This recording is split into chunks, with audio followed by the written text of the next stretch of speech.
if you guys don't know, and I don't know how you wouldn't know, Lil Wayne recently came out and talked about, well, first off, he posted a picture looking the happiest he's ever looked with Donald Trump, and talk about him going to sit down and with a styrofoam cup. Let's not ignore the styrofoam cup. Oh, he wasn't sober? Oh. Let's not ignore that, because I saw that and I was like, He had that lean in his cup, baby. It's really a shame. I'm assuming he's in debt. I don't know if the happiness was from Trump. I think the happiness was from what was in that cup. So he talks about the platinum plan, which of course is the plan that also Ice Cube had some parts in. The idea of you posting this and sitting down with a president who, first off, has been in the office for 4 years, but to sit there and say that this person that we know is racist is going to do something for the black community, and you sitting there, I don't know. I'm not here for it. But also, like I said, I'm not surprised. I also don't know why we keep looking at celebrities to be the voices of us. Well, here's the thing. We're not. These stupid ass racist politicians are. They're the ones that are looking to rappers, which is trash, because there's so many other. Why are we not talking to neurosurgeons and not Ben Carson? Leave his stupid ass right next to fucking 50 Cent. I don't want to hear nothing from Ben Carson's dumb ass either. That's a waste. That's a complete waste of skills. Anyway. Neither here nor there. Why are we talking to rappers? Why do these politicians think that rappers represent the black community as a whole? Because that shit is insulting. Go ahead. What you think? The rap community has glorified Trump for over 20 years with his business tactics. Right. And his means of getting his bread. A lot of his them, ability to hustle and cut corners and get through loopholes and evade taxes and all this other shit. Right. And whether they still support him in that way or not, I mean, some of them have come out and said that they do. Like a 50, like a Lil Wayne. The rap culture, rap has really embraced and honored Donald Trump for many years in their lyrics. So we're at a point where Republicans hear this for 20 some odd years and like, you know what? This is where we need to go to get the people on board, get the black people on board, because everybody wants to mention Donald Trump in their rap songs, in their legendary rap songs at that. So yeah. All right. So I'm gonna have to be honest with y'all. I had the conversation with Bridget. I had the conversation with my homegirl as well, in terms of when 50 came out and talked about the tax plan.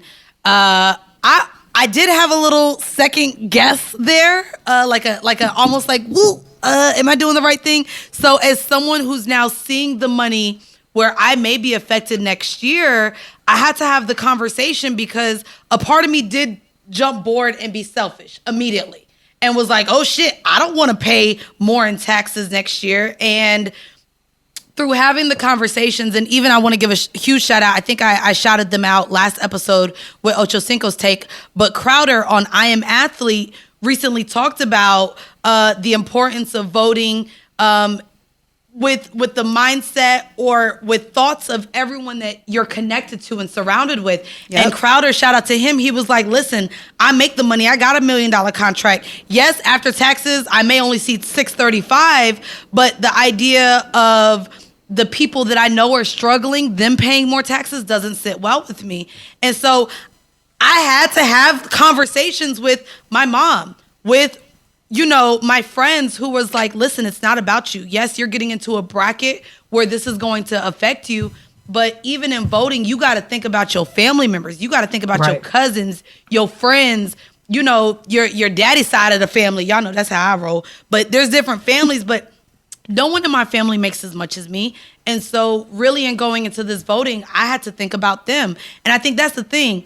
A lot of us do get selfish. Even with this COVID and how we dealing with it, we want to celebrate our birthdays. So we going to go out. We don't want to be uncomfortable with the masks, so we wear it under our chin. And we do have to stop living so selfishly and thinking about, our peoples, goddamn. Right. I mean, it's a tall ask, right? Because you think about how many people that we know who have come up and started with absolutely nothing. And you're asking, we started with correct. I did. You know what I mean? And that's why you feel like you're at a fork in the road, because in that moment it's like, well, wait a second, I worked my ass off to get here. You know what I'm saying? And you deserve You deserve the money. You feel, you know what I'm saying? You feel like, you deserve, like, I deserve to not have to pay that much money. The problem is, the only reason that seems like it's so much more debilitating to you as well is because something that small has to be set in place to even remotely tip the scale just a little bit, right? The problem is with Democratic policy, right, is the fact that now when we think about how long the 8 years that Obama was in office, right? And how most of his first term, well, first and second term, he was doing a lot of damage control after George Bush was in office. He was doing a lot of damage control. So when we were just at the tail end of his second term, starting to look like we were on the up and up, right? With the Affordable Health Care Act, the continuation, even though we didn't get as much, police and prison reform as we would have liked. We were still continuing the conversation from a very solid place. Even though we didn't get most of that done, we were just beginning to get to a place. The Republican Party has now spent the last 4 years and years prior to that, because they hated the fact that there was a black man holding the highest office in the land.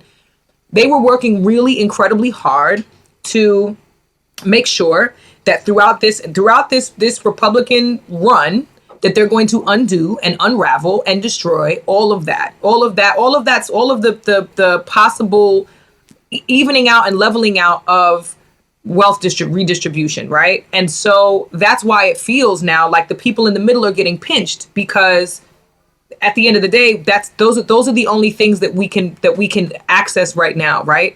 Because truthfully, if we really want to talk about Democratic policy, for the most part, we would all love to see Jeff Bezos be taxed. I would rather see Jeff Bezos be taxed than you be taxed. For sure. You know what I'm saying? There's a lot more I'd of rather that see happening. Trump be taxed. That's not happening. I ain't gonna say it. I ain't gonna hold you. I ain't gonna say it. But I hit up my tax accountant and was like, when I heard that Trump only paid $700, I was like, sir, are you not doing your job? Send me the cheat code. Why did I pay almost a salary in taxes last year? What's going on? What can we do here? But like I said, I know that today's the last day. If you haven't yet, please go out and vote. Don't just vote for yourself. Do not just vote for yourself, because at the end of the day, the presidential election is about voting for the common good of the country.